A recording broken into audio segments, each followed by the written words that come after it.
Hi aspirants, present మనము 19th July shift 1లో జరిగిన DSC పేపర్ని అనాలిసిస్ చేస్తున్నాం. అందులో భాగంగా సైన్స్ బిట్స్ ఆల్ బిట్స్ మనం కంప్లీట్ చేసాం. నిన్నొచ్చేసి మ్యాథ్స్ స్టార్ట్ చేయడం జరిగింది. ఆ మ్యాథ్స్లో కూడా 9 బిట్స్ అనేవి అప్లోడ్ చేశాను. ఈరోజు వచ్చేసి ఇంకో 9 బిట్స్ చూద్దాం. దీనితో మనకి ఈ షిఫ్ట్లో వచ్చిన మ్యాథ్స్ బిట్స్ అనేవి కంప్లీట్ అయిపోతాయి. అండ్ నాకు ఒక కామెంట్ వచ్చింది, సైన్స్ ఎక్స్ప్లెయిన్ చేసినప్పుడు టెక్స్ట్ బుక్ ప్రూఫ్స్ పెట్టారు కదా, మ్యాథ్స్ కూడా ఎక్స్ప్లెయిన్ చేస్తున్నారు కదా, మ్యాథ్స్ కూడా టెక్స్ట్ బుక్ ప్రూఫ్ పెట్టండి అని అడిగారు. సో మ్యాథ్స్ బిట్స్ కానీ ఇంగ్లీష్ బిట్స్ కానీ డైరెక్ట్గా మనకి టెక్స్ట్ బుక్లో ఏదైతే ఉందో అదే బిట్ అనేది మనకి ఫ్రేమ్ అవ్వదండి.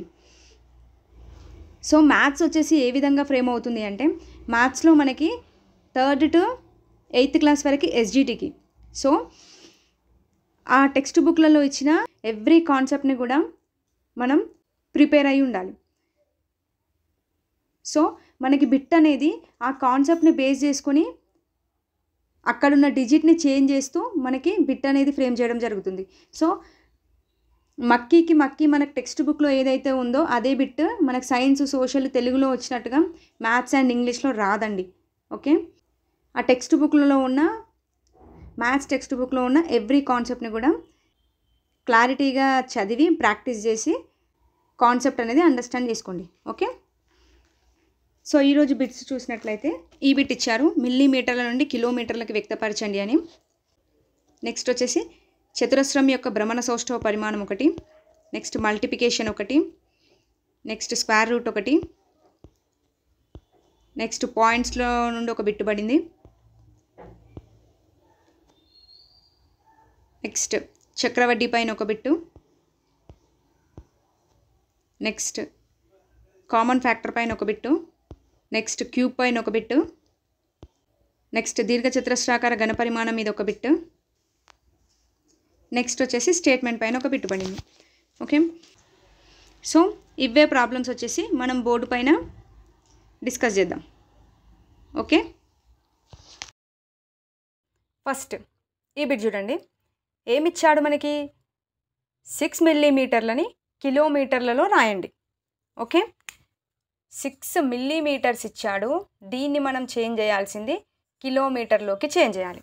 ఓకే, అయితే ఇలాంటి బిట్స్ వచ్చేసి మనకి టెట్లో అయితే నెంబర్ ఆఫ్ బిట్స్ పడినాయి, డిఎస్సిలో కూడా మనకి 19th షిఫ్ట్లో ఈ బిట్ రావడం జరిగింది. సో దీన్ని ఎలా సాల్వ్ చేయాలి అంటే, దీనికి ఒక చిన్న ట్రిక్ ఉంటుంది, ఆ ట్రిక్ చెప్తాను నేను, అది గుర్తుపెట్టుకోండి. అది గుర్తుపెట్టుకుంటే ఇలాంటివి ఇచ్చినప్పుడు మనం ఈజీగా చేయొచ్చు. ఓకే, ఇక్కడ చూడండి, millimetre, centimetre, decimetre, metre, decametre, hectometre, kilometre. So ఈ ఆర్డర్ అనేది చాలా ఇంపార్టెంట్. మనకి 7 వస్తాయి, చూసుకోండి. ఈ 7 అనేవి చాలా ఇంపార్టెంట్. అయితే దీని నుంచే మనం ఈ బిట్ అనేది సాల్వ్ చేయొచ్చు. ఎలా అంటే, ఫస్ట్ మనకి అతి చిన్నది మిల్లీమీటరే కదా, తర్వాత వచ్చేది సెంటీమీటర్, తర్వాత డెసిమీటర్, హయ్యెస్ట్ది కిలోమీటర్. ఓకే, మనకి చిన్న వాల్యూ ఇచ్చి పెద్ద వాల్యూ కనుక్కోండి అని అడిగినప్పుడు డివైడెడ్ చేయాలి. అంటే చిన్న వాల్యూ ఇచ్చి మనకి పెద్ద వాల్యూ కనుక్కోండి అన్నప్పుడు మనం డివైడెడ్ చేయాలి. అదే పెద్ద వాల్యూ ఇచ్చి చిన్న వాల్యూ కనుక్కోండి అన్నప్పుడు ఇంటూ చేయాల్సి ఉంటుంది. క్లియర్? ఇది చాలా ఇంపార్టెంట్. దీంతోనే మనం ఈ బిట్ అనేది సాల్వ్ చేస్తాం. మళ్ళీ ఒకసారి రిపీట్ చేస్తున్నాను. చిన్న వాల్యూ ఇచ్చి పెద్ద వాల్యూ కనుక్కోమన్నప్పుడు డివైడెడ్ చేయాలి, పెద్ద వాల్యూ ఇచ్చి చిన్న వాల్యూ కనుక్కోమన్నప్పుడు ఇంటూ చేయాల్సి ఉంటుంది. సో మనకి ఇప్పుడు అడిగింది ఏంటి, 6 మిల్లీమీటర్స్ అంటే ఇది కదా, మిల్లీమీటర్స్ నుంచి మనకి కిలోమీటర్ని కనుక్కోమని అడిగాడు. అంటే ఏంటి, చిన్న వాల్యూ ఇచ్చి పెద్ద వాల్యూ కనుక్కోమన్నాడు. అంటే ఏం చేయాలి, డివైడెడ్ చేయాలి. ఎలా చేస్తామంటే చూడండి, ఇప్పుడు 6 మిల్లీమీటర్స్ కదా, 6 డివైడెడ్ కదా, డివైడెడ్ ఏంటి, కిలోమీటర్ కనుక్కోవాలి. సో ఈ మిల్లీమీటర్ ఉంది కదా, మనకు మిల్లీమీటర్ ఇచ్చింది కాబట్టి మిల్లీమీటర్ని హైడ్ చేయండి. కింద ఎన్ని ఉన్నాయి కౌంట్ చేయండి, 1 2 3 4 5 6 6 కాబట్టి 6 zeros వేసుకోవాలి. సో 1 2 3 4 5 6. Okay, clear? అంటే ఇచ్చిన దాన్ని హైడ్ చేసి కింద మనకి ఏవైతే ఉన్నాయో అవి ఎన్ని ఉన్నాయో మనం కౌంట్ చేయాలి, సెంటీమీటర్స్ కూడా కౌంట్ చేసి అవి ఎన్ని ఉంటే అన్ని జీరోస్ వేసుకోవాలి డివైడెడ్లో. ఓకే, సో ఇప్పుడు మనము దీన్ని పాయింట్లో రాసుకోవాలి. అంటే ఇదంతా కూడా మనకి పైకి వెళ్తుంది, పైకి వెళ్ళినప్పుడు ఏమవుతుంది, పాయింట్లోకి చేంజ్ అవుతుంది. సో మన కింద ఎన్ని జీరోస్ ఉన్నాయి, 1 2 3 4 5 6 జీరోస్ ఉన్నాయి కాబట్టి మనము లెఫ్ట్ నుండి 6 డిజిట్స్ తర్వాత మనం పాయింట్ పెట్టుకోవాలి. సో 6 రాసుకోండి. 6 వచ్చేసి మనకి 1 2 3 4 5 6 వచ్చినాయా చూసుకోండి. 1 2 3 4 5 6 జీరోస్ ఉన్నాయి కాబట్టి 6 డిజిట్స్ ఉండాలి ఇక్కడ. 1 2 3 4 5 6 డిజిట్ తర్వాత ఇక్కడ పాయింట్ పెట్టుకొని ఇక్కడ 0 రాసుకుంటాం. ఓకే, సో మనకు ఆన్సర్ అనేది ఇది. అంటే ఎన్ని 1 2 3 4 5 జీరోస్ ఉండాలి, ఒక 6 ఉండాలి. ఆప్షన్ ఎక్కడ ఉంది చూడండి, ఫస్ట్ దాంట్లో లేదు, సెకండ్ దాంట్లో చూడండి 1 2 3 4 5 జీరోస్ 6. సో ఆన్సర్ అనేది ఇది అవుతుంది. థర్డ్ దాంట్లో 4 జీరోసే ఉన్నాయి, కాదు. ఫిఫ్త్ దాంట్లో 1 2 3 6 జీరోస్ ఉన్నాయి, సో ఇది కూడా కాదు. ఓకే, మనకు ఆన్సర్ అనేది ఇది. అంటే చిన్న వాల్యూ నుండి పెద్ద వాల్యూ ఇచ్చిండు కాబట్టి మనం డివైడెడ్ చేసుకొని ఆన్సర్ అనేది వేస్తాం. ఓకే, ఈ విధంగా చేయాలి. చిన్న ఎగ్జాంపుల్గా ఇంకో బిట్ చూద్దాం. మనకి 8 మీటర్స్ అనేది ఎన్ని కిలోమీటర్లు అవుతుంది అని అడిగిండు అనుకో. ఓకే, 8 మీటర్స్ అనేది ఎన్ని కిలోమీటర్లు అవుతుంది అని అడిగిండు. అంటే మనకేంటి, చిన్న వాల్యూ ఇచ్చి పెద్ద వాల్యూ అనుకోమన్నాడు కాబట్టి డివైడెడ్. సో 8 డివైడెడ్ కిలోమీటర్ కదా, సో మీటర్ ఇచ్చింది కాబట్టి మీటర్ హైడ్ చేయండి. 1 2 3 ఉన్నాయి కాబట్టి మనకి 3 జీరోస్ వస్తాయి, అవునా? రైట్. ఇప్పుడు దీన్ని సాల్వ్ చేస్తే మనకి ఏమొస్తుంది, కింద మనకి ఎన్ని 1 2 3 జీరోస్ ఉన్నాయి కాబట్టి మనకు వచ్చే దాంట్లో 3 డిజిట్స్ అనేవి కనిపించాలి. 8 రాసుకోండి. 1 2 3 డిజిట్స్ వచ్చేసినాయిగా, పాయింట్ పెట్టుకొని 0.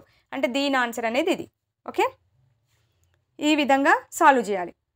ఇలాంటి ప్రాబ్లమ్స్ ఎగ్జామ్స్లో వచ్చాయనుకో, నాన్ మ్యాథ్స్ వాళ్ళైతే చాలామంది వదిలేసి వస్తారు. సో ఈ చిన్న కాన్సెప్ట్ తెలిస్తే ఈజీగా ఆన్సర్ చేయొచ్చు. సో ఇది నోట్ చేసి పెట్టుకోండి. ఓకే, నెక్స్ట్ బిట్ చూడండి. చతురస్రం యొక్క భ్రమణ సౌష్ఠవ పరిమాణం అడిగాడు. భ్రమణ సౌష్ఠవ పరిమాణం అడిగాడు. దేంది? చతురస్రంది. ఓకే, ఆప్షన్స్ ఏమి ఇచ్చాడు? 1 3 4 2. అయితే ఇది మనకి థియరీ పార్ట్ ఉంటుంది. ఏంటి అంటే అసలు సౌష్ఠవం అంటే ఏంటో తెలుసుకోండి ఫస్ట్. సౌష్ఠవం అంటే మేబీ అందరికీ తెలుసు. ఒకసారి చూడండి, ఏదైనా ఒక పటం ఇస్తే ఆ పటం అనేది ఒక రేఖ చేత 2 సర్వసమాన భాగాలుగా విడిపోయి ఈ రెండింటిని కలిపినప్పుడు ఒకదానితో ఒకటి ఏకీభవిస్తే అలాంటి పటాన్ని మనం సౌష్ఠవం కలిగి ఉన్న పటం అని అంటాం. ఓకే, అయితే మనకు అడిగింది ఏంటి? భ్రమణ సౌష్ఠవ పరిమాణం అడిగాడు. దేంది? చతురస్రాన్ని అడిగాడు. సో దీనికి ముందు ఒక పాయింట్ చూడండి. చతురస్రం అనేది ఏంటి? చతురస్రం అనేది ఒక క్రమ బహుభుజి, అంతే కదండి? ఒక క్రమ బహుభుజి. క్రమ బహుభుజి అని దేన్ని అంటాము? అన్ని భుజాలు మరియు అన్ని కోణాలు సమానంగా ఉంటే అలాంటి పటాన్నే క్రమ బహుభుజి అని పిలుస్తాం. సో చతురస్రం అనేది అన్ని భుజాలు సమానంగా ఉంటాయి, అన్ని కోణాలు సమానంగా ఉంటాయి కాబట్టి చతురస్రం అనేది ఒక క్రమ బహుభుజి. సో ఇలాంటి క్రమ బహుభుజులకు ఏమవుతుంది అంటే వీటి యొక్క భుజాల సంఖ్య ఎంత ఉంటే దానికి వచ్చే సౌష్ఠవ అక్షాలు కూడా అంతే ఉంటాయి. సో ఈ చతురస్రం యొక్క భుజాలు 4 ఉన్నాయి కాబట్టి వీటి యొక్క సౌష్ఠవ అక్షాలు కూడా 4 ఉంటాయి అని ఇక్కడ పాయింట్ ఒకటి. సో ఇది కూడా బిట్టే, గుర్తుపెట్టుకోండి. సో మనకి అడిగింది భ్రమణ సౌష్ఠవ పరిమాణం. సో భ్రమణ సౌష్ఠవం అంటే ఏంటో తెలవాలి మనకి. సో ఒక చతురస్రం తీసుకున్నాం. ఈ చతురస్రం అనేది మనకి మొత్తం రౌండ్ వేయాలి. ఓకే, సో ఇక్కడ నుండి స్టార్ట్ చేసింది, ఇది తొలి స్థానం. ఈ తొలి స్థానం నుండి స్టార్ట్ చేసి తిరుగుతూ ఉంటే ఎంతో కొంత కోణం చేస్తూ తిరుగుతూ ఉంటుంది. సో ఇలా తిరుగుతూ ఎన్నిసార్లు భ్రమణం చేస్తే అది తొలి స్థానానికి వస్తుందో దాన్ని భ్రమణ సౌష్ఠవ పరిమాణం అంటారు. ఓకే, తొలి స్థానం నుండి స్టార్ట్ అయింది, అలా ఆ తొలి స్థానం నుండి ఎన్నిసార్లు భ్రమణం చేస్తూ మళ్ళీ అది తిరిగి తొలి స్థానానికి వచ్చిందో దాన్నే మనం భ్రమణ సౌష్ఠవ పరిమాణం అని అంటారు. అంటే ఇప్పుడు ఇది మొత్తం తిరగడానికి దానికి 360 డిగ్రీస్ అవుతుంది, అవునా? దీన్ని మనం చిన్న షార్ట్కట్లో కూడా చేయొచ్చు. చూడండి, టోటల్గా మనకి 360, అవునా? చతురస్రానికి సౌష్ఠవ అక్షాలు ఎన్నని చెప్పా? 4 అని చెప్పా. సో డివైడెడ్ 4 చేయండి. 4 చేస్తే మనకి ఎంత వస్తుంది? 90 వస్తుంది, అవునా? 90 డిగ్రీస్ అవుతుంది. అంటే ఈ చతురస్రం అనేది ఒక్కసారి తిరగడానికి 90 డిగ్రీస్ కోణం చేస్తుంది. అలా ఎన్నిసార్లు తిరిగింది? అది 4 సార్లు తిరిగినట్టే కదా. 90 90 90 90 ఈ మొత్తం కలిపితే మనకి 360 డిగ్రీస్ వస్తుంది, అవునా? సో నేను ఇలా ఎందుకు వేసాను అంటే మనకి చతురస్రంలో ఉండే సౌష్ఠవాక్షాలు 4. సో ఒక్కసారి తిరగడానికి దానికి 90 పట్టింది అని అంటే మనకు 4 సార్లు తిరగాలి కదా యథాస్థానానికి రావడానికి. సో 4 సార్లే కదా మనం తిరగాల్సింది, 4తో డివైడ్ చేస్తేనే కదా మనకి 90 వచ్చింది. సో 4 సార్లు తిరగాలి కాబట్టి అలా 4 సార్లు తిరిగితే మనకి 360 డిగ్రీస్ అవుతాయి. సో ఇప్పుడు దీని యొక్క భ్రమణ సౌష్ఠవ పరిమాణం ఎంత అంటే మనం 1 2 3 4 అని చెప్పొచ్చు. ఓకే, ఇది దీని యొక్క కాన్సెప్ట్. ఇది కొద్దిగా కన్ఫ్యూజ్ అయితే ఇంకోటి చెప్తాను చూడండి. ఎగ్జాంపుల్గా ఇప్పుడు సమబాహు త్రిభుజం ఉంది. సమబాహు త్రిభుజం అంటే 3 భుజాలు సమానం, అవునా? సో ఈ సమబాహు త్రిభుజం కూడా మనకి క్రమబహుభుజ అవుతుంది. ఎందుకు? 3 భుజాలు సమానంగా ఉంటాయి, దీంట్లో ఉన్న 3 కోణాలు కూడా సమానంగా ఉంటాయి, అవునా? సో సమబాహు త్రిభుజం అనేది ఒక క్రమబహుభుజి. సో ఇలాంటి క్రమబహుభుజులు ఇచ్చినప్పుడు దీని యొక్క సౌష్ఠవం ఎంత అవుతుంది? 3 భుజాలు సమానంగా ఉంటే దాని యొక్క సౌష్ఠవం కూడా 3 అవుతుంది, అవునా? అంటే భుజాల సంఖ్యకు సౌష్ఠవాక్షాల సంఖ్య అనేది సమానంగా ఉంటుంది. ఇందాకే చెప్పాను కదా. సో 3 భుజాలు ఉన్నాయి కాబట్టి మనకి ఇక్కడ 3 సౌష్ఠవాలు అనేవి ఏర్పడతాయి. Okay, so 3. మరి ఈ సమబాహు త్రిభుజానికి భ్రమణ సౌష్ఠవ పరిమాణం ఎంత అని చూసినట్లయితే, సో మొత్తం తిరగడానికి మనకి ఇప్పుడు ఒక దగ్గర నుండి స్టార్ట్ అయింది అంటే, తొలి స్థానం నుండి స్టార్ట్ అయిందంటే అది ఎంతో కొంత కోణం చేస్తూ తిరిగి యథాస్థానానికి రావాలి. అలా ఎన్నిసార్లు తిరిగి వచ్చిందో చెప్పేదే మనకి భ్రమణ సౌష్ఠవ పరిమాణం అని చెప్పాను, అవునా? సో అన్నింట్లో మనకు 360 డిగ్రీసే ఉంటాయి, అవునా? దీని యొక్క సౌష్ఠవం ఎంత? 3 కదా, బై 3 చేయండి. 3 1 జా 3, 3 2 జా 6, 0కి 0. సో మనకి ఒక్కసారి తిరగడానికి 120 డిగ్రీస్ తిరుగుతుంది. సో 120 డిగ్రీస్ తిరుగుతుంది ఒక్కసారి తిరగడానికి. ఎన్నిసార్లు తిరగాలి? 3 సార్లే కదా. సో 120 120 120 1 2 3. సో దీని యొక్క భ్రమణ సౌష్ఠవ పరిమాణం 3 అవుతుంది. ఓకే, కాన్సెప్ట్ అండర్స్టాండ్ అయిందనే అనుకుంటాను. ఒక్కసారి అర్థం కాకపోతే మళ్ళీ బ్యాక్ వెళ్ళి వీడియోని చూస్తారండి, డెఫినెట్గా అర్థమవుతుంది. అంటే మనకి టెక్స్ట్ బుక్లో ఇచ్చిన ఈ కాన్సెప్ట్ని మనం ఇప్పుడు జస్ట్ చతురస్రం యొక్క భ్రమణ సౌష్ఠవ పరిమాణం 4 4 4 అట్లా బట్టి పట్టుకొని పోయినాం అనుకో, బిట్ అనేది డెఫినెట్గా ఎగ్జామ్లో అది గుర్తు రాకపోతే రాంగే పెడతాం. ఇలా కాన్సెప్ట్ బేస్డ్గా నేర్చుకుంటే గుర్తుంటుంది అని చెప్పేసి నేను ఇలానే ప్రిపేర్ అవుతాను కాబట్టి ఈ కాన్సెప్ట్ చెప్పాను. సో ఈజీగా ఉంటుంది, ఒకసారి అండర్స్టాండ్ చేసుకోండి. ఓకే, లేదు ఇంకా అర్థం కాలేదు అంటే కామెంట్ చేయండి. డెఫినెట్గా సౌష్ఠవం అంటే ఏంటి, భ్రమణ సౌష్ఠవం అంటే ఏంటి, బిందు సౌష్ఠవం అంటే ఏంటి అని కాన్సెప్ట్ పైన ఒక వీడియో కూడా చేసి పెడతాను. నెక్స్ట్ వచ్చేసి మనకి మల్టిప్లికేషన్ పైన ఇచ్చాడు. ఇది చాలా simple bit but time killing, అందుకోసమే బిట్ అనేది ఫ్రేమ్ చేసిండు. సో దీనికి నెంబర్ ఆఫ్ షార్ట్ కట్స్ ఉంటాయి. సో నేను గుర్తుపెట్టుకున్న షార్ట్ కట్ వచ్చేసి డిఫరెంట్గా ఉంటుంది. ఆ కాన్సెప్ట్ అనేది చెప్పినా అండర్స్టాండ్ కాదు. సో డైరెక్ట్గా చేస్తూ పోవడమే అంతే. ఇక ఇది 906. లేదు అంటే మల్టిప్లికేషన్ పైన యూట్యూబ్లో నెంబర్ ఆఫ్ వీడియోస్ ఉంటాయి షార్ట్ కట్స్. మీకు ఒకవేళ నాన్ మ్యాథ్స్ వాళ్ళకి ఏం కన్ఫ్యూజ్ కాదు అంటే డెఫినెట్గా వీడియోస్ చూడండి. నార్మల్గా మనం చేసే వేలోనే చేసుకుంటూ వెళ్ళిపోవాలి. ఇట్లే కదా. 6 4 జా 24, 6 9 జా 54, 56, 9 0 8, 809964 ఇది ఆన్సర్. ఓకే, ఏమైనా మీకు షార్ట్ కట్స్ వస్తే గుర్తుపెట్టుకోండి. ఓకే, నెక్స్ట్ ఈ బిట్ చూడండి. √94.09.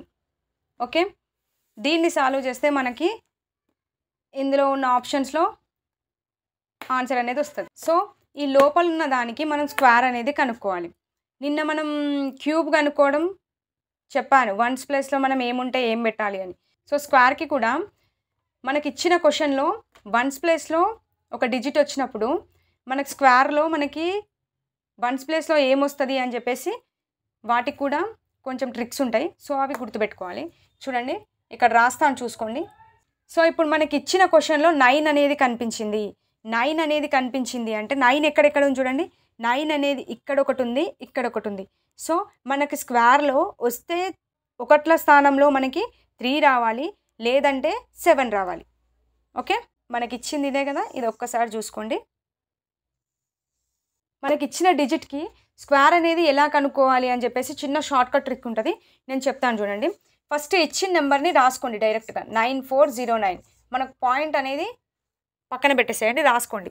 రాసుకున్న తర్వాత స్క్వేర్ కాబట్టి ఓన్లీ 2 డిజిట్స్కి మాత్రమే బార్ వేసుకోండి. ఓకే, ఫస్ట్ ఇక్కడ ఉన్న 2 డిజిట్స్ ఉన్నాయి కదా, దీంట్లో ఒకట్ల స్థానంలో 9 ఉంది కదా, 9 ఉన్నప్పుడు మనకి ఏమేమి రావాలి, అయితే 3 అయినా రావాలి, లేదంటే 7 అయినా రావాలి మనకు స్క్వేర్లు.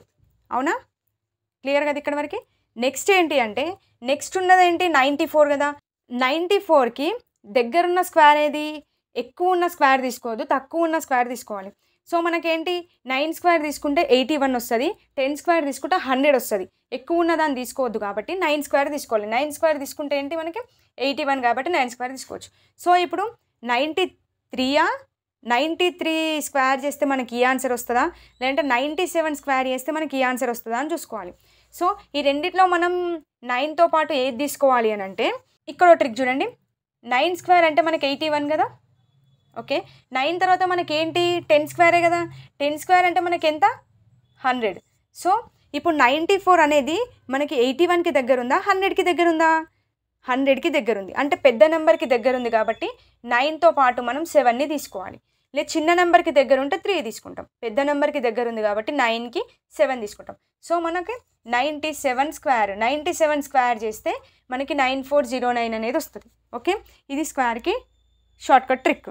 ఓకేనా, అయితే ఈ 97లో మనం పాయింట్ అనేది ఎక్కడ పెట్టాలి అనేది ఇప్పుడు ఇక్కడ క్వశ్చన్. అంతేగా, 97లో మనం పాయింట్ అనేది ఎక్కడ పెట్టాలి అంటే, దీనికి ఒక చిన్న ట్రిక్ చూడండి, ఏం కన్ఫ్యూజ్ కావాల్సిన అవసరం లేదు. మనకి పాయింట్ తర్వాత ఎన్ని డిజిట్స్ ఉన్నాయి, 2 డిజిట్స్ ఉన్నాయి. సో 2 నెంబర్ వేసుకోండి. ఓకే, తరువాత మనం చేసేదేంటి, స్క్వేర్ కదా, స్క్వేర్ కాబట్టి బై 2 వేయాలి. క్యాన్సిల్ చేయండి, 1 కాబట్టి 1 డిజిట్ పక్కనే మనం పాయింట్ అనేది పెట్టాలి. క్లియరా, మనకి ఇప్పుడు ఎగ్జాంపుల్గా ఇది ఒకటి ఉందనుకోండి, పాయింట్ తర్వాత మనకి ఎన్ని నెంబర్స్ ఉన్నాయి, 4 నెంబర్స్ ఉన్నాయి. సో 4 వేసుకోండి, బై ఇది స్క్వేర్ కాబట్టి 2 వేసుకోండి. క్యాన్సిల్ చేస్తే మనకు 2 కాబట్టి మనకు ఆన్సర్లో 2 నెంబర్ల పక్కన పాయింట్ అనేది వస్తుంది. సో మనకి ఇక్కడ ఏంటి 2 నెంబర్స్ ఉన్నాయి కాబట్టి బై 2 క్యాన్సిల్ చేస్తే 1 వస్తుంది కాబట్టి 1 డిజిట్ పక్కన పాయింట్ పెడతాం. సో 9.7 అనేది ఆన్సర్. ఓకే, ఇది ఆన్సర్ మనకి. ఇది కాదు, ఇది కాదు, ఇది కాదు, మనకు ఆన్సర్ ఇది. ఓకే, క్లియరా, I hope you understand. Next ఈ బిట్ చూడండి, క్రింది వాటిలో గరిష్ట విలువ ఏది. ఇలాంటి బిట్స్ వచ్చినప్పుడు నాన్ మ్యాథ్స్ వాళ్ళైతే అసలు ఆ బిట్ని టచ్ కూడా చేయరు, చాలామంది వదిలేసే వస్తారు. సో దీన్ని ఈజీగా సాల్వ్ చేయడం చెప్తాను చూడండి. సో ఇక్కడ మనకి ఏవైతే ఆప్షన్స్ ఇచ్చాడో అవే ఆప్షన్స్ ఇక్కడ రాశాను నేను. ఒక్కొక్క దాన్ని సాల్వ్ చేసుకుంటూ వెళ్దాం. సాల్వ్ చేసుకుంటూ వెళ్ళిన తర్వాత మనకు వచ్చిన ఆన్సర్లో గరిష్ట సంఖ్య ఏదో గుర్తించాలి. సో 1 by 1 క్యాలిక్యులేట్ చేద్దాం. ఫస్ట్ ఇది చూద్దాం. సో ఇదే కదా ఫస్ట్. సో 0.100 ఉంది. సో మనం దీన్ని ఏమని రాసుకోవచ్చు, 0.1గా రాసుకోవచ్చు. అవునా, 1 హోల్ స్క్వేర్ కదా మనకి ఇచ్చింది. ఎస్, మళ్ళీ దీన్ని ఏమని రాసుకోవచ్చు, 1 బై పాయింట్ తర్వాత 1 డిజిటే ఉంది కాబట్టి 10, అంతేగా, 10 హోల్ స్క్వేర్. ఓకే, క్లియర్ ఆ స్టెప్. నెక్స్ట్ స్టెప్ ఏం రాస్తాం దీన్ని, 1 by 10 హోల్ స్క్వేర్ కదా. సో 2 టైమ్స్ రాసుకోవాలి. 1 by 10 is equal to 1 into 1 1 by 10 into 10 100, అంతే కదా, క్లియర్. నెక్స్ట్ దీన్ని మనం పైకి తీసుకెళ్ళినప్పుడు మనకి కింద జీరోస్ ఎన్ని ఉన్నాయి, 1 2 జీరోసే ఉన్నాయి కాబట్టి ఇక్కడ మనకు 2 డిజిట్స్ తర్వాతే మనకు పాయింట్ రావాలి. సో 1 ఉంది కదా, 1 వేసుకోండి. ఓకే, నెక్స్ట్ 0 అంటే 2 జీరోస్ కాబట్టి 2 డిజిట్స్ పక్కన పాయింట్ 0 అంటే ఈ వాల్యూ యొక్క ఆన్సర్ ఏమొచ్చింది మనకి 0.01. ఓకే, సో ఇక్కడ వేసుకుందాం. ఇది ఫస్ట్ దాని వాల్యూ ఏమొచ్చింది 0.01, దీని వాల్యూ 0.01. క్లియర్. నెక్స్ట్ ఈ సెకండ్ వన్ చూడండి, 1/1000 ఇచ్చింది. ఓకే, మనం దీన్ని పైకి తీసుకెళ్ళినప్పుడు మనకు పాయింట్లోకి మారుతుంది కదా, అంటే కింద ఎన్ని ఉన్నాయి 1 2 3 జీరోస్ ఉన్నాయి కాబట్టి పైన 3 డిజిట్స్ తర్వాత మనం పాయింట్ పెట్టుకుంటాం. సో 1 కదా, 1 2 3 డిజిట్స్ వచ్చాయా చూడండి, 1 2 3 డిజిట్స్ తర్వాత పాయింట్ 0. ఓకేనా, ఇది సెకండ్ దాని యొక్క వాల్యూ ఏంటి 0.001. ఓకే, నెక్స్ట్ థర్డ్ది అతనే ఇచ్చేసాడు, ఏమిచ్చాడు 0.0001. సో మనం దాన్ని చేంజ్ చేయాల్సిన అవసరం లేదు. నెక్స్ట్ ఫోర్త్ వన్ చూడండి, ఫోర్త్ వన్ ఏమి ఇచ్చాడు 10⁻⁻5 ఇచ్చాడు. అవునా, ఏమని రాసుకోవచ్చు 1/10⁻⁻5 కాబట్టి కింద మనకి 5 zeros రావాలి. 1 2 3 4 5. ఓకే, సో దీన్ని మనం పాయింట్లలోకి చేంజ్ చేసినప్పుడు ఏమవుతుంది 1 2 3 4 5 zeros ఉన్నాయి కాబట్టి 5 digits తర్వాత మనం 0 పెట్టుకోవాలి. 1 2 3 4 5 digits తర్వాత పాయింట్ పెట్టుకొని 0. ఓకేనా, ఇవి మనకిప్పుడు ఈ నాలుగింటి యొక్క మనకు వచ్చిన వాల్యూస్ ఇవి. సో దీంట్లో మనకు అడిగింది ఏంటి, గరిష్ట విలువ అడిగాడు. గరిష్ట విలువ ఏదవుతుంది అంటే ఇది మనకి 6th క్లాస్లో చిన్న ఒక టాపిక్ మెన్షన్ చేసిండు పాయింట్స్ పైనే, దాన్ని ఇక్కడ లింక్ చేశాడు. చూడండి, మనం ఇట్లా పాయింట్లు వచ్చినప్పుడు హయ్యెస్ట్ నెంబర్ ఏదో కనుక్కోవాలి అంటే పాయింట్ తర్వాత ఏ నెంబర్ అయితే ఫస్ట్ హయ్యెస్ట్గా ఉంటుందో అదే మనకి హయ్యెస్ట్ వాల్యూ అవుతుంది. సో ఇక్కడ జీరోస్ ఉన్నాయి. ఓకే, నెక్స్ట్ జీరోస్ పక్కన పాయింట్ ఉంది కదా, పాయింట్ పక్కన ఏముంది 0 0 0 0, నాలుగింట్లో 0 ఉంది కాబట్టి దీంట్లో మనం హయ్యెస్ట్ నెంబర్ ఏదో గుర్తించలేం. నెక్స్ట్ చూడండి, పైన 1 ఉంది, కింద 0 ఉంది 0 ఉంది 0 ఉంది. సో ఇలా హయ్యెస్ట్ వాల్యూ ఏదొచ్చింది 1 కదా మనకు వచ్చింది, ఇవన్నీ జీరోసే కదా, సో 1. సో ఇదే తీసుకుంటాం, దీన్నే మనం హయ్యెస్ట్ వాల్యూగా క్యాలిక్యులేట్ చేస్తాం. ఓకే, పాయింట్ పక్కన నుండి క్యాలిక్యులేట్ చేయాలి. పాయింట్ పక్కన ఏ నెంబర్ అయితే హయ్యెస్ట్గా ఉంటుందో ఆ నెంబర్ ఉన్న వాల్యూనే మనం హయ్యెస్ట్ నెంబర్గా తీసుకుంటాం. సో ఫస్ట్ వన్ది 0.01 అనే నెంబర్ హయ్యెస్ట్గా ఉంది కాబట్టి ఈ నాలుగింట్లో ఫస్ట్ వన్దే కదా మనకు ఆన్సర్. సో ఇది అనేది మనకు ఆన్సర్ అనేది అవుతుంది. ఓకే, ఇది కాదు ఇది కాదు ఇది కాదు. సో దీంట్లో ఇప్పుడు సెకండ్ హయ్యెస్ట్ ఏది అవుతుంది చూడండి, ఇది అయిపోయిన తర్వాత థర్డ్ మిగిలింది ఏది, ఇక్కడ 1 ఉంది, ఇక్కడ 0 ఉంది, ఇక్కడ 0 ఉంది. సో 1 కదా మనకి ఇప్పుడు హయ్యెస్ట్ అయ్యేది. సో సెకండ్ వాల్యూ అనేది మనకి సెకండ్ హయ్యెస్ట్ అవుతుంది. ఓకే, ఇట్లా ఈ విధంగా చేసుకోవాలి ఈ బిట్ అనేది. క్లియరా? నెక్స్ట్ ఈ బిట్ చూడండి, చక్రవడ్డీ పైన బిట్ వచ్చింది. 1000 రూపాయలపై సంవత్సరానికి వడ్డీ రేట్ వచ్చేసి 12% చొప్పున అర్ధ సంవత్సరానికి ఒకసారి చక్రవడ్డీ లెక్క కట్టక 2 సంవత్సరాలకు అయ్యే చక్రవడ్డీ ఎంత? ఓకే, సో చూడండి సింప్లిఫై చేసుకుందాం. 1000 రూపాయలు ఉన్నాయి, దీనిపై 1 సంవత్సరానికి వడ్డీ రేట్ ఎంత వేసాడు అంటే 12%.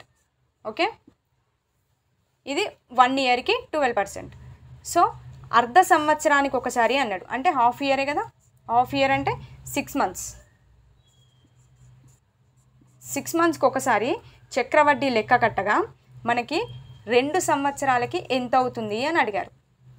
ఓకే, సో మన క్వశ్చన్లో ఏమి ఇచ్చాడు, 6 నెలలకు ఒకసారి చక్రవడ్డీ లెక్క కట్టమని ఇచ్చాడు. సంవత్సరానికి 12% ఇచ్చాడు అంటే మనకి 6 monthsకి ఎంత అవుతుంది, 12లో హాఫ్ అవుతుంది అంతే కదా. 6 monthsకి అంటే హాఫ్ ఇయర్కి మనకి 6% అవుతుంది. సో 2 సంవత్సరాలకు అన్నాడు కాబట్టి మనకి 2 సంవత్సరాల్లో 6 నెలలు ఎన్నిసార్లు వస్తాయి, 4 సార్లు వస్తాయి. సో 2 yearsలో మనకి 6 months అనేవి 4 సార్లు వస్తాయి. అవునా? సో ఇప్పుడు మనము చక్రవడ్డీ 6 monthsకి ఒకసారి 4 సార్లు లెక్క కట్టాల్సి వస్తుంది. ఓకే, ఈ లెక్కని మనం 2 విధాలుగా చేయొచ్చు. ఒకటి షార్ట్కట్ మెథడ్ ఉంటుంది, ఇంకో మెథడ్ ఏ విధంగా చేయొచ్చు అంటే ఇదిగోండి 1000 కాబట్టి 1000 వేసుకుంటాం ఇంటూ 6 monthsకి ఒకసారి కదా, 6 monthsకి ఒకసారి 4 times కదా మనం కట్టాల్సింది. So 106/100 into 106/100 into 106/100 into 106/100. Okay, ఏంటి 6% అనేది కట్టాలి కాబట్టి 100కి +6 కలిపితే 106 కదా. సో ఎన్ని టైమ్స్, 4 times కాబట్టి 4 times వేసుకొని సాల్వ్ చేస్తే మనకు ఆన్సర్ అనేది వస్తుంది. ఓకే, ఈ వేలో చేయొచ్చు. లేదు ఇంకొక షార్ట్కట్ ఏమైనా ఉందా అని అంటే ఇంకో షార్ట్కట్ ఉంటుంది. ఇలాంటి లెక్కలు వచ్చినప్పుడు నేనేం ఫాలో అవుతాను అంటే నేను యూట్యూబ్లో చూసిన షార్ట్కట్టే అదే చెప్తాను. 1 yearకి అయినా లేదంటే 1 time అయినా 1:1 తీసుకుంటాం. లేదు 2 yearsకి అయినా 2 times అయినా 2:1 తీసుకుంటాం. లేదు మనకి 3 years అయినా 3 times అయినా మనము 3 2 + 1 3 నెక్స్ట్ 1 కాబట్టి 1. నెక్స్ట్ 4 yearsకి లేదంటే 4 times అయితే 4 ఈ రెండింటిని ప్లస్ చేయాలి. 3 + 3 6. నెక్స్ట్ ఈ రెండింటిని ప్లస్ చేయండి. 3 + 1 4. Next last 1. ఓకే, ఈ విధంగా తీసుకోవాలి. సో మనకేంటి ఇప్పుడు 6 monthsకి ఒకసారి 4 times కావాలి మనకి, కాబట్టి మనం ఇది తీసుకోవాలి. మనం ఇప్పుడు ఈ రేషియో తీసుకోవాల్సి వస్తుంది. ఓకే, ఇది రబ్ చేస్తున్నాను. 6:4:1 ఇదే కదా ఇప్పుడు మనం కనుక్కోవాల్సింది. సో ఇయర్కి 12%, హాఫ్ ఇయరే కాబట్టి 6% తీసుకుంటాం. అవునా, 6% తీసుకుంటాం. ఈ స్టెప్లో ఏం చేయాలి అంటే 6/100 ఇంటూ మనకేమి ఇచ్చిండు 1000 కదా. సో 1000 ఏంటి, ఇది 6% కదా మనం తీసుకోవాల్సింది, 100. సో క్యాన్సిల్ చేయండి. క్యాన్సిల్ చేస్తే మనకి మిగిలేది ఏంటి, ఇక్కడ ఆన్సర్ 60. అవునా. సో ఈ 60ని ఏం చేయాలి అంటే ఇక్కడ 4 ఉంది కదా, సో 4 × 60 వేసుకోవాలి. నెక్స్ట్ ప్లస్ పెట్టాలి. ఓకే, నెక్స్ట్ ఇక్కడ వచ్చిన 60 ఉందా, ఈ 60ని మళ్ళీ 6% కదా, మళ్ళీ ఈ పర్సెంట్నే తీసుకోవాలి మనం. 6/100 ఇంటూ ఈ 60ని ఇక్కడ వేసుకోవాలి. 4 టైమ్స్ చేయాలి కదా మనం, 4 టైమ్స్ చేయాలి కాబట్టి 1 టైం అయిపోయింది, ఇప్పుడు సెకండ్ టైం. సో ఇది 0 క్యాన్సిల్, ఇది క్యాన్సిల్ చేయండి. ఓకే, సో మనకి ఇక్కడ ఏమొస్తుంది, 3.6 వస్తుంది. సో ఇక్కడ 4తో అయిపోయింది కదా, ఇప్పుడు ఈ 3.6ని ఇక్కడ 6 ఉంది కదా, 6 × 3.6. ఓకే, నెక్స్ట్ ప్లస్ పెట్టండి. నెక్స్ట్ 2 టైమ్స్ అయిపోయింది, ఇప్పుడు ఇది 1 టైము, ఇది 2 టైము. నెక్స్ట్ ఇప్పుడు 3 టైం చేయాలి కదా, సో ఈ 3.6ని తీసుకోవాలి. 6/100 ఇంటూ 3.6. 3.6ని ఏమని రాసుకోవచ్చు, 36/10గా రాస్తాం. దీన్ని మల్టిప్లై చేయండి. మల్టిప్లై చేస్తే సో 216/1000 వస్తుంది. సో దీని ఆన్సర్ మనకి ఏమొస్తుంది, దీని పాయింట్లో కన్వర్ట్ చేస్తే 0.123 డిజిట్ కదా, 123 ఇక్కడ పాయింట్ వస్తుంది. సో 216. సో ఇక్కడ ఏమొస్తుంది, ఇప్పుడు 4తో కదా మనం చేయాల్సింది, ఈ 2 అయిపోయినాయి కదా, నెక్స్ట్ 4 కదా. సో 4 × 0.216 ఇస్తాం. నెక్స్ట్ 6/100 ఇంటూ ఇక్కడ వచ్చిన వాల్యూ ఏంటి, 0.216. సో మనం దీన్ని ఏమని రాసుకోవచ్చు, 216/100 1000గా రాసుకోవచ్చు, అంతే కదా. సో ఇప్పుడు మనకి దీని వాల్యూ ఏమొస్తుంది, 0.1296 పాయింట్ అనేది ఇక్కడ వస్తుంది. ఓకే, ఇది మనకు ఆన్సర్ వస్తుంది. సో మనకి ఇప్పుడు ఇక్కడ 1 కదా, సో 1ని తీసుకోవాలి, ప్లస్ 1 ఇంటూ 0.01296. ఓకే, కొద్దిగా కన్ఫ్యూజ్ అయినట్టు ఉంటుంది, కానీ ప్రాక్టీస్ చేస్తే మాత్రం చాలా ఈజీగా అయిపోద్ది లెక్క. ఓకే, సో ఇప్పుడు ఇది రబ్ చేస్తాను. రబ్ చేసే ముందు మళ్ళీ ఒక్కసారి రీకాల్ చేస్తాను చూడండి. సో మనకి ఇప్పుడు సంవత్సరానికి 12% కాబట్టి మనకు అర్ధ సంవత్సరం కనుక్కోమన్నాడు కాబట్టి 6% తీసుకుంటాం. అవునా, 2 ఇయర్స్కి అడిగాడు కాబట్టి 2 ఇయర్స్లో 6 మంత్స్ వచ్చేసి మనకి 4 టైమ్స్ వస్తుంది. సో 4 టైమ్స్ తీసుకోవాలి. నేను ఇందాక చెప్పిన ట్రిక్ ప్రకారం మనం 4 టైమ్స్ తీసుకుంటే మనకి ఈ రేషియోలో తీసుకోవాల్సి వస్తుంది. ఓకే, సో మనం ఇప్పుడు 6%గా తీసుకుంది. సో 6/100 మనకి ఇచ్చింది ఏంటి వాల్యూ, 1000 కాబట్టి 1000 వేసుకొని చేసుకుంటే మనకి 60 వస్తుంది. ఈ 60ని 4 × 60 వేసుకుంటాం, ప్లస్ నెక్స్ట్ ఇక్కడ వచ్చిన 60ని 6/100 × 60 వేసుకుంటే మనకి 3.6 వస్తుంది. ఈ 3.6ని 6 × 3.6గా వేసుకుంటాం. నెక్స్ట్ థర్డ్ స్టెప్లో ఈ 6/100 వేసుకుంటాం, = ఇక్కడ వచ్చిన వాల్యూని మళ్ళీ ఇక్కడ వేసుకొని చేసుకుంటే మనకు ఆన్సర్ అనేది ఈ వాల్యూ వస్తుంది. సో ఇప్పుడు ఈ దాన్ని మొత్తాన్ని క్యాలిక్యులేట్ చేయండి. క్యాలిక్యులేట్ చేస్తే మనకి ఆన్సర్ అనేది వస్తుంది. ఓకే, నేను క్యాలిక్యులేట్ చేసి చూపిస్తాను చూడండి. ఇక్కడ చూడండి, ఫస్ట్ వాల్యూ 60 × 4 ఎంత అవుతుంది మనకి, 240, ప్లస్ 6 × 3.6 ఎంత అవుతుంది, 6 × 3.6 అయితే మనకి 21.6 అవుతుంది. ఓకే, ప్లస్ నెక్స్ట్ 4 × 0.216 దీని వాల్యూ ఎంత అవుతుంది మనకి, 0.864 అవుతుంది. ఓకే, నెక్స్ట్ 1 × 0.01296 దీని వాల్యూ ఎంత అవుతుంది, 1తో ఇంటూ చేసినా అదే వస్తుంది కాబట్టి 0.01296 అనేది వస్తుంది. సో ఇప్పుడు ఇవన్నింటినీ యాడ్ చేయాలి. సో పాయింట్లలో ఉన్నాయి కాబట్టి పాయింట్ కింద పాయింటే రావాలి. ఫస్ట్ పాయింట్లోనే రాసుకోండి, 21.6.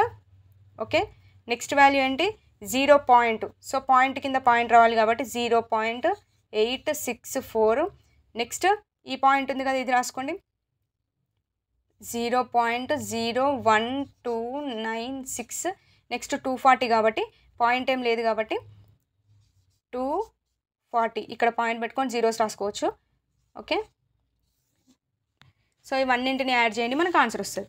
2 + 4 6, నెక్స్ట్ 2 2 262.47696 అనేది ఆన్సర్. ఎక్కడ ఉంది అక్కడ 262 ఫోర్త్ వన్ 262.47 అనేది ఆన్సర్. ఓకే, అర్థమైందని అనుకుంటున్నాను. నెక్స్ట్ ఈ బిట్ చూడండి. 252, 396, 540ల ఉమ్మడి కారణాంకాల్లో గరిష్ట సంఖ్య ఏది అని అడిగిండు. కారణాంకం అంటే ఏంటి? ఇక్కడ ఇచ్చిన నెంబర్ అనేది ఏ ఎక్కంలో వస్తుంది అనేదే కారణాంకం, అవునా? సో అందులో కూడా ఉమ్మడి కారణాంకం అని అడిగిండు. ఉమ్మడి కారణాంకం అంటే ఈ 3 నెంబర్లు డెఫినెట్గా మనం ఏ ఎక్కంలో అయితే చూస్తున్నామో ఆ ఎక్కంలో డెఫినెట్గా ఈ 3 నెంబర్లు అనేవి క్యాన్సిల్ కావాలి. ఓకే, ఈ బిట్ వచ్చేసి మనము త్రూ ఆప్షన్ ద్వారా మనం చేయొచ్చు. సో మనకి గరిష్ట సంఖ్య అని అడిగిండు. సో మనకి ఆప్షన్లో గరిష్ట సంఖ్య ఏది ఉంది? ఇప్పుడు 66 ఉంది. సో ఇప్పుడు 66 ఎక్కంలో ఇక్కడ ఇచ్చిన 3 ఆప్షన్స్ కూడా క్యాన్సిల్ కావాలి. అలా అవుతే మనకి ఈ ఆప్షన్ అనేది ఆన్సర్ అవుతుంది. చూడండి, 66లో క్యాన్సిల్ అవుతుందా? మనకి 252 అనేది వస్తుందా 66లో?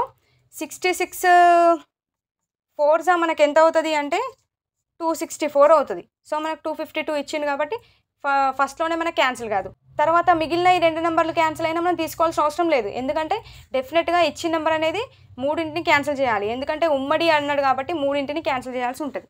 ఫస్ట్ నెంబరే క్యాన్సిల్ అవ్వట్లేదు కాబట్టి మనకు ఆన్సర్ అనేది ఇది కాదు, తీసుకోవాల్సిన పని లేదు. నెక్స్ట్ 42 చూడండి. సో 42 తీసుకుంటే 42 × 6 మనకి 252 వస్తుంది. సో 252 అనేది క్యాన్సిల్ అయింది 42లో. నెక్స్ట్ 42లో మనకి 396 వస్తుందా అంటే 42 × 9 చేస్తే సో మనకి 378 అనేది వస్తుంది. సో 396 మనకు కావాల్సింది. సో 42 కూడా మనకి క్యాన్సిల్ కాదు. సో ఒక్క దాంట్లో క్యాన్సిల్ కాకపోయినా మనకి ఆప్షన్ అనేది ఎలిమినేట్ చేసేసుకోవచ్చు. ఓకే, నెక్స్ట్ ఇందులో ఉన్న హైయెస్ట్ నెంబర్ ఇది. Next 36 highest number. సో 36లో ఇవన్నీ పోతున్నాయా చూడండి. 36 × 7 36 × 7లో మనకి 252 అనేది వస్తుంది. సో ఇది క్యాన్సిల్ అయింది. నెక్స్ట్ 36లో మనకి 396 ఎప్పుడు వస్తుంది అంటే 36 11 వస్తుంది 396. ఓకే, నెక్స్ట్ 36 × మనకి ఎందులో 540 వస్తుంది అని చూసినట్లయితే 36 15 మనకి 540 వస్తుంది. సో 36 అనే నెంబర్ని ఈ నెంబరు సో 36 అనే నెంబరు ఈ 3ని క్యాన్సిల్ చేసింది కాబట్టి సో మనకి 36 అనేది ఆన్సర్గా తీసుకోవచ్చు. ఓకే, ఇక ఫైనల్ ఆప్షన్ 32 మనం తీసుకోవాల్సిన అవసరం లేదు. ఇన్ కేస్ తీసుకున్నా అది గరిష్ట సంఖ్య కాదు, 36 కంటే తక్కువ సంఖ్య కాబట్టి మనం 36నే తీసుకుంటాం. క్లియర్? సో ఈ బిట్ చూడండి. 3 యూనిట్లు అంచులుగా గల పెద్ద గణాన్ని తయారు చేయడానికి అవసరమయ్యే యూనిట్ సమగణాల సంఖ్య ఎంత అని అడిగాడు. సో మనకి ఇచ్చింది సమగణం. సో అంచు కదా మనకి ఇది అంచు కదా. సో అంచు ఏ అని తీసుకుంటే ఈ అంచు ఏమని చెప్పిండు మనకి 3 యూనిట్లు అని చెప్పిండు. ఓకే, ఈ 3 యూనిట్లు అంచులుగా గల ఒక పెద్ద గణాన్ని తయారు చేయడానికి మనకు అవసరమయ్యే సమగణాల సంఖ్య ఎంత అని అడిగిండు. సో మనం సమగణాల సంఖ్యని క్యాలిక్యులేట్ చేయడానికి ఏ క్యూబ్ని తీసుకొని చేస్తే మనకి ఈజీగా ఆన్సర్ అనేది వచ్చేస్తుంది. సో ఏ ఎంత ఇచ్చాడు మనకి 3 యూనిట్లు కదా. సో 3 × 3 × 3గా తీసుకొని చేయండి. 3 × 3 = 9, 9 × 3 = 27. సో ఆన్సర్ అనేది 27. సో ఇలా ఈజీగా చేసుకోవచ్చు. ఓకే, దీనికి పెద్ద పెద్ద ఫార్ములాలు ఏమి యూజ్ చేసుకుంటూ చేసుకోవాల్సిన అవసరం లేదు. ఇలాంటి బిట్ ఏదైనా కనబడితే జస్ట్ అంచేమిచ్చాడు చూసుకోండి. అంచేమిచ్చాడు చూసుకొని ఆ అంచును క్యూబ్లో చేసేయండి. క్యూబ్లో చేసేస్తే మనకు ఆన్సర్ అనేది వచ్చేస్తుంది. ఓకే, పెద్ద ఫార్ములాస్ వేసి పెద్దగా చేసుకుంటూ వెళ్తే టైం వేస్ట్ అవుతుంది. ఓకే, షార్ట్కట్లో ఇలాంటి ప్యాటర్న్ వస్తే మాత్రం డెఫినెట్గా ఇదే ఫాలో అవ్వండి. సో ఈ బిట్ చూడండి. 3PR పొడవు, 2QR వెడల్పు మరియు 4PQ ఎత్తు కలిగిన దీర్ఘ చతురస్రాకారపు పెట్టె యొక్క ఘనపరిమాణం అడిగాడు. ఏమడిగాడు? ఘనపరిమాణం అడిగాడు. సో దీర్ఘ చతురస్రాకారపు యొక్క ఘనపరిమాణం ఏంటి? మనకి భూ వైశాల్యము ఇంటూ ఎత్తుగా తీసుకుంటాం, అంతే కదా. భూ వైశాల్యము ఇంటూ ఎత్తు దీర్ఘ చతురస్రాకారపు ఘనపరిమాణం అవుతుంది. So L × B × H. So ఇప్పుడు ఇచ్చిన దాన్ని దీంట్లో ప్రతిక్షేపించండి, మనకు ఆన్సర్ అనేది వస్తుంది. సో L ఎంత ఇచ్చాడు? పొడవు 3PR ఇంటూ B ఎంత ఇచ్చాడు? వెడల్పు 2QR. ఓకే, ఎత్తు ఎంత ఇచ్చాడు? 4PQ. 4PQ. ఇప్పుడు ఇది సాల్వ్ చేయండి. 3 2 జా 6, 6 4 జా 24. ఓకే, 24. మనకు ఆప్షన్ చూడండి, ఆప్షన్లో ఆల్రెడీ 24 ఇచ్చేసాడు, సో అలాగైనా పెట్టచ్చు. నెక్స్ట్ పీలు చూడండి, మనకు ఫస్ట్ పీ ఉందిగా, పీ ఇక్కడ ఒకటి ఉంది, పీ ఇక్కడ ఒకటి ఉంది, P into P, P square. Next ఇక్కడ ఆర్ ఉంది, ఇక్కడ ఆర్ ఉంది, ఇక్కడ ఆర్ లేదు, so R into R, R square into, next ఇక్కడ ఒక క్యూ ఉంది, ఇక్కడ ఒక క్యూ ఉంది, Q into Q, Q square. So ఇది మనకి ఆన్సర్ అవుతుంది. ఎక్కడుంది? 24 P square, Q square, R square. So ఇది అనేది మనకి ఆన్సర్ అవుతుంది. ఓకే, లాస్ట్ క్వశ్చన్ వచ్చేసి మనకి థియరీలో స్టేట్మెంట్లో పడింది. సో ఆ బిట్ వచ్చేసి నేను మొబైల్లో చూపిస్తాను. ఓకే, ఇదే ఈ సెషన్లో లాస్ట్ బిట్ మ్యాథ్స్లో. దత్తాంశ నిర్వహణకు సంబంధించి క్రింది వాటిలో ఏది అసత్యమో అని అడిగాడు. సో సరైనవి ఉంటాయి, ఒకటి సరికాంది ఉంటుంది. ఫస్ట్ ఆప్షన్ చూడండి, కమ్మీ రేఖా చిత్రంలో ప్రతి అంశం యొక్క పౌనపున్యం ఎంత ఉందో దాని కమ్మీ పొడవు తెలుపుతుంది. సో ఇది రైటే కదా. ఏంటి అంటే కమ్మీ రేఖా చిత్రాన్ని తీసుకుంటే దాని యొక్క కమ్మీ పొడవు అనేది ఆ పౌనపున్యం ఎంత ఉందో తెలుపుతుంది. సో ఇది కరెక్టే. నెక్స్ట్ చూడండి, వృత్త రేఖా చిత్రం దత్తాంశం యొక్క ప్రతి అంశాన్ని వృత్తంలో సమాన భాగంగా సూచిస్తుంది. సో ఈ ఆన్సర్ కాదు కదా. ఎందుకు అంటే పై చార్ట్లో డిఫరెంట్ వాల్యూస్ తీసుకుంటాం, కానీ ఇక్కడ ఏమన్నాడు? ప్రతి అంశాన్ని వృత్తంలో సమాన భాగంగా సూచిస్తుంది అన్నది. డిఫరెంట్గా కూడా పై చార్ట్స్ వస్తుంది కదా.